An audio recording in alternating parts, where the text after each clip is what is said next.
నాకు ఈ డ్రెస్ నచ్చిన తర్వాత సేమ్ ఇదే బ్రాండ్ నుంచి ఈ శారీ తీసుకున్నా. యాక్చువల్గా నవరాత్రి సిరీస్ చేద్దామని చెప్పి తీసుకున్నా, కానీ అన్ఫార్చునేట్లీ నాకు కుదరలేదు.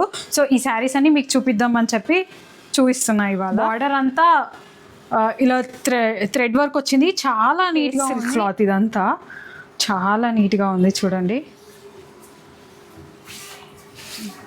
ఫస్ట్ ఈ శారీ నాకు ఎందుకు నచ్చిందో 2 పాయింట్స్లో చెప్తా. ఒకటి, చాలా కంఫర్ట్గా ఉంది, అసలు శారీ వేర్ చేసినట్టు లేదు. శారీ డ్రేపింగ్కి కూడా నాకు జస్ట్ 2 minutes టైం పట్టింది, అంత సాఫ్ట్ ఉంది, అంత బాగుంది. అండ్ సెకండ్ థింగ్, డీటెయిలింగ్ చాలా బాగుంది అండ్ క్లాత్ షైనింగ్ కూడా చాలా అంటే చాలా బాగుంది. బడ్జెట్ ప్రైస్ రేంజ్కి వచ్చింది. మీరు ఇలా బ్లాక్ కలర్ బ్లౌజ్ ఉన్నా దీనికి పేర్ చేయవచ్చు, ఈజీగా మ్యాచ్ అయిపోతుంది. చాలా నచ్చింది నాకైతే, ఇంకా చెప్పడానికి ఏం లేదు. చాలా అఫీషియల్గా ఉంది శారీ అంతా.